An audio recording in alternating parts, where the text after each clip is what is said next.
வணக்கம். நான் டாக்டர் தீபா லாலன். இன்னைக்கு நம்ம என்ன டாபிக் பத்தி டிஸ்கஸ் பண்ண போறோம் அப்படின்னு கேட்டிங்கன்னா, சனி பெயர்ச்சி பலன்கள் தாங்க பார்க்க போறோம். சனி பகவான் மார்ச் மாசம் 29ஆம் தேதி அப்ராக்ஸிமேட்லி 10 மணிக்கு மேல இரவு கும்ப ராசியிலிருந்து மீன ராசிக்கு பெயர்ச்சி ஆகுறாருங்க. இந்த கும்ப ராசியிலிருந்து மீன ராசிக்கு பெயர்ச்சி ஆகக்கூடிய சனியினால நெறைய ராசிகளுக்கு வந்து பார்த்தீங்கன்னா, அபரிவிதமான நற்பலன்கள் அப்படின்றது இருக்க தான் செய்யுது. மறக்கவும் முடியாது, மறுக்கவும் முடியாது, மறைக்கவும் முடியாது. என்ன அப்டின்னா, ஒரு சில ராசிகளுக்கு கண்டிப்பா ஒரு சில தீய பலன்கள், நெகட்டிவ் இம்பேக்ட்ஸ் அப்டின்றத ஏற்படுத்த தான் போறாரு. சனி பகவான் கிட்டேருந்து ஓடவும் முடியாது, ஒளியவும் முடியாது. அப்படிப்பட்ட நெகட்டிவ் இம்பேக்ட்ஸ் எந்தெந்த ராசிகளுக்கு வரப்போகுது, எந்தெந்த ராசிகளுக்கு ஒரு அமேசிங்கான, எக்ஸலன்ட்டான ஒரு பெனிஃபிட்ஸ் வரப்போகுது அப்டின்றத இந்த பதிவுல பார்க்குறாங்க. அதுக்கு முன்னாடி வந்து பாருங்க, இப்ப நாங்க சொல்லக்கூடிய பலன்கள் எல்லாமே உலகத்துல இருக்க அத்துணை சம்பந்தப்பட்ட ராசிகள். இப்ப மேஷம் சொல்றோம் அப்படின்னா, மேஷ ராசி அன்பர்களுக்கான ஒரு பொதுவான பலன். ரிஷபம் சொல்றோம் அப்படின்னா, ரிஷப ராசி அன்பர்களுக்கான ஒரு பொதுவான பலன். இத பார்த்துட்டு இருக்க அந்தந்த ராசி அன்பர்கள், நாங்க வந்து பாருங்க வாழ்க்கையில பல முக்கியமான விஷயங்கள முடிவெடுக்கும் தருணத்துல இருக்கோம். அப்ப எங்க சுய ஜாதகத்த ஒரு பரிசீலனை பண்ணிக்கணும் அப்படின்னு விருப்பப்படுறீங்க அப்படின்னா, நான் பேசிட்டு இருக்கும்போதே என்னோட வாட்ஸ்அப் நம்பர் வந்து பார்த்தீங்கன்னா, டிஸ்ப்ளேல போட்டிருப்பாங்க. அதுக்கு ஹாய்ன்னு வாட்ஸ்அப்ல ஒரு மெசேஜ் பண்ணுங்க. ஸ்டாஃப் உடனே ரெஸ்பாண்ட் பண்ணி அப்பாயின்ட்மெண்ட் ஃபிக்ஸ் பண்ணி குடுப்பாங்க. என்கிட்ட பேசிக்கலாம். சரி வாங்க, காலத்த வந்து தாமதப்படுத்தாம சனி பகவான் என்னென்ன மாரி பலன்கள குடுக்க போறார் பார்க்கலாம்.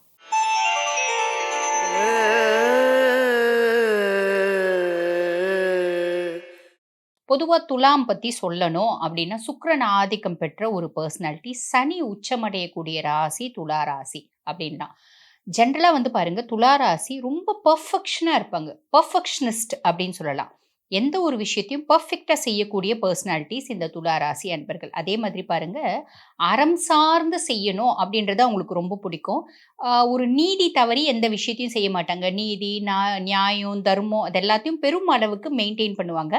அதனால தான் வந்து பாருங்க, நெறைய துளாராசி அன்பர்கள் வழக்கறிஞர்களாகவும், நீதி அரசர்களாகவும் பணிபுரிவாங்க அப்படின்னு சொல்லலாம். அப்படிப்பட்ட துளாராசி அன்பர்கள், உங்களுக்கு இந்த சனி பகவான் சனி பெயர்ச்சி எப்படி வரப்போகுது அப்படின்னு கேட்டீங்கன்னா, ரோக சனியா வராரு. சனி பகவான் 6ஆம் பாவத்துல உட்கார்றாரு. அதாவது மீனம் வந்து பார்த்தீங்கன்னா, உங்களுக்கு 6ஆம் பாவம். அப்ப சனி பகவான் ரோக சனியா வந்து உட்கார்றாரு. இந்த ரோக சனி என்ன பண்ணுவாரு அப்படின்னு கேட்டீங்கன்னா, கொஞ்ச நாளா கடன் பிரச்சனை அப்படின்றது இருக்கு பார்த்தீங்களா துலாத்துக்கு. அந்த கடன நிவர்த்தி பண்ணுவாரு. கடன் வாங்கியிருக்கீங்க. கடன வந்து பெருசா வந்து டியூ கட்ட முடியல. கொஞ்சம் சில பல காம்ப்ளிகேஷன்ஸ் இருக்கு. அதனால ஒரு மன கஷ்டம் இருக்கு. ஆல்ரெடி ஒரு சொத்து இருக்குங்க. அந்த சொத்த வித்து கடன் கட்டலாம் அப்படின்னு பிளான் பண்றோம். சொத்து வந்து ஒரு நல்ல ரேட்டுக்கு போக மாட்டேங்குது. நம்ம வந்து கஷ்டத்துல இருக்கிறோம் அப்படின்றதுனால, இந்த சொத்த வந்து பார்த்தீங்கன்னா, ரொம்ப அடிமட்ட ரேட்டுக்கு கேட்குறாங்க அப்படின்ற சார்ட் ஆஃப் காம்ப்ளிகேஷன்ஸ் எல்லாம் இருக்கு பார்த்தீங்களா? அதெல்லாம் வந்து பார்த்தீங்கன்னா, நிவர்த்தி ஆகும். கடன் வந்து குறையும். கடன வந்து பார்த்தீங்கன்னா, சனி பகவான் ஏதோ ஒண்ணு பண்ணி, ஏதோ இருக்கிற சொத்த வித்து, இல்ல சொந்தம் பந்தம் ஹெல்ப் பண்ணி, அந்த கடன வந்து பார்த்தீங்கன்னா, கிளியர் பண்ற வேலைய சனி பகவான் செய்வாரு. இந்த ரோக சனி செய்வாரு அப்டின்லாம். அதே மாரி பாருங்க, நெறைய துலா ராசி அன்பர்களுக்கு ஹெல்த் ரிலேட்டட் காம்ப்ளிகேஷன்ஸ் இருந்துச்சு. நெறைய பேருக்கு கண் புரை ஆப்ரேஷன் பண்ணலான்னு இருக்கும். அந்த ஆப்ரேஷன் வந்து பார்த்தீங்கன்னா, தள்ளிட்டே போது. ஆ கார்டியாக் பெத்தாலஜி இருக்கு. அதுக்கு வந்து வைத்தியம் பண்ணலான்னு பார்க்குறோம். பெருசா வைத்தியம் பலிதமாவல. சுகர் ரொம்ப நாளா அன்கண்ட்ரோல்டு இருக்கு. இந்த மாரி விஷயம் எல்லாம் வந்து பார்த்தீங்கன்னா, சார்ட் அவுட் ஆகக்கூடிய காலகட்டம். இந்த சனி பயிற்சி காலகட்டம் அப்படின்னு சொல்லலாம். அதே மாதிரி பாருங்க, வேலை நெறைய பேருக்கு நெறைய துலா ராசி அன்பர்களுக்கு இப்ப புதுசா வந்து படிச்சுட்டு வந்திருக்காங்க.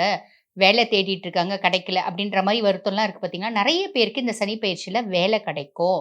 அதே மாரி பார்த்தீங்கன்னா, வேலையில மேன்மை, முன்னேற்றம், வேலையில ப்ரமோஷன், இன்கிரிமெண்ட் இதெல்லாம் கிடைக்கிறதுக்கு பெரும்பாலான அன்பர்களுக்கு வாய்ப்பு உண்டுங்க. சரிங்களா? ஆல்ரெடி நாங்க ஒரு நல்ல வேலை செஞ்சுட்டு இருக்கோங்க அப்படின்னா, அந்த வேலையில முன்னேற்றம் அப்படின்றது கிடைக்கும். ஆல்ரெடி வந்து நாங்க தொழில் செய்யலான்னு பிளான் பண்றோங்க. இந்த காலகட்டத்தில புதுசா வந்து தொழிலுக்கான முயற்சிகள் எல்லாம் சாதகமா அமையறதுக்கு நிறையவே வாய்ப்பு உண்டுங்க. அதே மாரி பார்த்தீங்கன்னா, எதிரிகளோட தொல்லை அப்படின்றது குறையும். ஏன்னா, ருணரோக சத்ருஸ்தானத்தில ரோக சனி. ஸோ, எதிரிகளோட தொல்லை அப்படின்றது குறையும். அதே மாரி சனியினோட பார்வை, சனி வந்து பார்த்தீங்கன்னா 3ஆம் பாவத்த பார்க்குறாரு. சனி வந்து 3ஆம் பாவத்த பார்க்கறதுனால என்ன ஆகும் அப்டின்னா, சனி வந்து 3ஆம் பாவத்துல ஸ்ட்ரெங்தன் ஆவார். இளைய சகோதர தைரியஸ்தானத்துல சனியினோட வீரியம் அதிகம். அது பார்வை இருந்தாலும், அந்த பார்வைக்கும் வீரியம் அதிகம். அப்ப நம்பளுக்கு ஒரு "அட எதுவுமே முடியலப்பா, என்னடா இது? எங்க போனாலும் பிரச்சனையா இருக்கு." அப்டின்லாம் யோசிச்சது நம்மளால முடியும். எங்க போனா பிரச்சனையா இருந்தா என்ன? இந்த இடத்துல பிரச்சனையா இன்னொரு இடத்துக்கு போலாம். இந்த இடத்துல பிரச்சனையா இன்னொரு இடத்துக்கு போலாம். அந்த இடத்துல பிரச்சனையா இன்னொரு இடத்துல போலாம். அப்படின்ற மாரி பிரச்சனைகள ஃபேஸ் பண்ணக்கூடிய தைரியத்தையே வந்து பார்த்தீங்கன்னா, சனி பகவான் குடுப்பாரு அப்படின்னு சொல்லலாம். அதே மாதிரி பாருங்க, நம்மளோட இளைய சகோதரர்கள் இருக்காங்க அப்படின்னா, அவங்க ஒரு ஹெல்பிங் ஹேண்டா, சப்போர்ட்டிங் ஹேண்டா உங்களுக்கு வந்து ஹெல்ப் பண்ணுவாங்க அப்படின்னு சொல்லலாம். இவ்வளோ நாள் வரைக்கும் பெருசா வந்து சப்போர்ட்லாம் இல்லைங்க, எங்க தம்பிலாம் அப்படின்னா, இந்த காலகட்டம் அவங்க ஏதோ ஒரு விதத்தில சப்போர்ட் பண்ணுவாங்க. அதாவது பிசிக்கலியும் இருக்கலாம், மென்டலியும் இருக்கலாம், மோரலியும் இருக்கலாம். ஏதோ ஒரு விதத்தில அவங்க உங்களுக்கு நீங்க முன்னேறுறதுக்கு அவங்களோட கை அப்படின்றது ஒரு பங்கு இருக்கும் அப்படின்னு சொல்லலாம். அதே மாரி சனி பகவானோட பார்வை 8ஆம் பாவம். துஷ்தானத்தில விழறதுனால என்ன ஆகும் அப்டின்னா, கொஞ்ச நாளுக்கு முன்னாடி நம்ம பெருசா எந்த தப்புமே செய்யல. ஆனா வந்து பாருங்க, செய்யாத தப்புக்கு அவமானம், அவப்பேரு, கஷ்டம், ஒரு அசிங்கமானது, தலைகுனிவு, ஒரு அவசொல் இதெல்லாம் நடந்துச்சு பார்த்தீங்களா? அது எதுக்குமே நம்ம காரணம் இல்ல அப்டின்றது இந்த காலகட்டத்தில தெரிஞ்சிடும். அதே மாதிரி பாருங்க, நான் சின்னது செஞ்சேன். அது பெருசா எக்ஸாகரேட் ஆச்சு. அதுக்கு கண்ணு, மூக்கு, காது, வாய்லாம் வச்சு என்ன குத்தம் சொன்னாங்க. அந்த குத்தம் சொன்னவங்களே இப்ப வந்து பார்த்தீங்கன்னா, நான் செஞ்சது தப்பு தான், சொன்னது தப்பு தான், தெரியாம சொல்லிட்டேன். அப்டின்ற மாரி அவங்க போட்ட பழிக்கு அவங்களே வந்து பார்த்தீங்கன்னா, நான் செஞ்சது தப்பு அப்டின்னு உங்ககிட்ட மன்னிப்பு கேட்கறதுக்கான காலகட்டத்தையும் இந்த காலகட்டமா நம்ம எடுத்துக்கலாம். சனி பகவான் அத ஏற்படுத்தி குடுப்பாரு அப்டின்னு சொல்லலாம். அதே மாரி பாருங்க, சனியினோட பார்வை 12ஆம் பாவம். 12ஆம் பாவம் வந்து பார்த்தீங்கன்னா, அயன, சயன, போக, விரயஸ்தானம் அப்டிம்பாங்க. அங்க இடத்துல வந்து சனி பார்வை இருக்கிறதுனால, நம்ம தூக்கம் கெட்டு உழைக்கிற மாதிரி இருக்கும். நம்ம கம்ஃபோர்ட் லெவல விட்டுட்டு உழைக்கிற மாரி இருக்கும். அதே மாரி விரயம் அப்படின்றது வரும். அந்த விரயம் நம்ம பெருசா வந்து பயப்படணும் அப்படின்ற அவசியம் கிடையாது. காரணம் என்ன அப்படின்னா, அது வந்து சுப விரயமா இருக்கும். அது சுப விரயம்னா என்னங்க அப்படின்னா, இப்ப நம்ம ஒரு வீடு வாங்குறோம், அதுக்கு கடன் வாங்குறோம், அதுக்கு செலவு பண்றோம். செலவு பண்றது சந்தோஷமா செலவு பண்றோம். பொண்ணு இருக்கலாம், பிள்ளை இருக்கலாம். கல்யாணம் பண்றோம். கல்யாணம் இப்ப பொண்ணு இருக்கு. பொண்ணுக்கு வந்து வரன் கூடி வருது. அதனால கல்யாணம் பண்றோம். கல்யாணத்துக்கு நம்ம செலவு பண்றோம். ரொம்ப சந்தோஷமா செலவு பண்றோம்.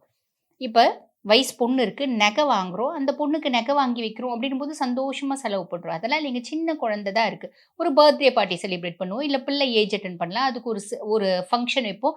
ஸோ இந்த மாதிரி செலவு அப்படின்றது இருக்கும். அந்த விரயம் சனியினோட பார்வை சனி வந்து 6ஆம் பாவத்திலேருந்து ரோக சனியா இருந்து பார்க்கறதுனால, சுப விரயம் அப்படின்றது நடக்குங்க. சரிங்களா? குரு வந்து 9த் பிளேஸ் 9ஆம் பாவம். ராகு, கேது ஃபேவர்.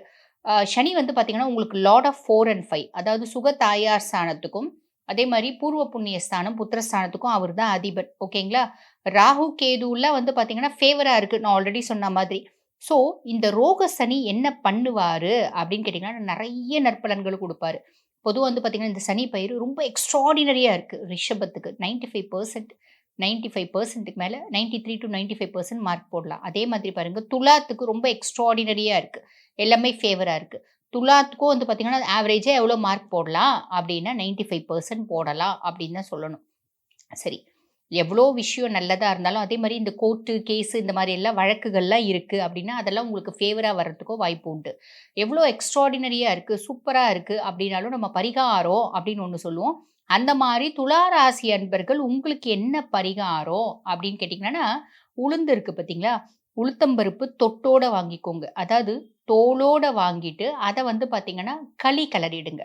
களி கிளறும்போது உளுந்தங்களி கிளறும்போது ஒண்ணு கருப்பட்டி, இல்ல வெல்லம் போட்டு களி கிளறி, அந்த களி கிளறும்போதே என்ன பண்ணுங்க, கொஞ்சமா எள்ளு போட்டுக்கோங்க. நெறைய எள்ளு போட வேண்டாம். கொஞ்சமா எள்ளு. அது கருப்பு எள்ளா இருந்தாலும் சரி, வெள்ளை எள்ளா இருந்தாலும் சரி, களி கிளறிட்டு, அந்த களிய வந்து பார்த்தீங்கன்னா, கூட கொஞ்சம் வாழைப்பழமும் போட்டுக்கலாம். கொண்டு போய் பசுவுக்கு குடுக்கணும். பசுக்கு 2 கையிலயும் இப்டி வச்சுக்கோங்க. வச்சுட்டு, பசு வந்து நம்ம கையிலேருந்து சாப்பிடுற மாரி பாருங்க. பசு கையிலேருந்து சாப்பிடும்போது என்ன ஆகும்னா, அது நாக்கு வந்து நம்ம கைக்கு படும். அது வந்து லிக் பண்ணும். நக்கி எடுக்கும் பார்த்தீங்களா? அப்போ வந்து பார்த்தீங்கன்னா, நம்மளோட கர்மாக்கள் கரையும் அப்படின்றது ஒரு ஐதீகம். பசுல வந்து பாருங்க 33,00,00,000 தேவர்களும் இருக்கிறதுனால, அந்த 33,00,00,000 தேவர்களோட அனுக்கிரகமும், ஆசிர்வாதமும், கருணையும் நம்மளுக்கு கிடைக்கும்.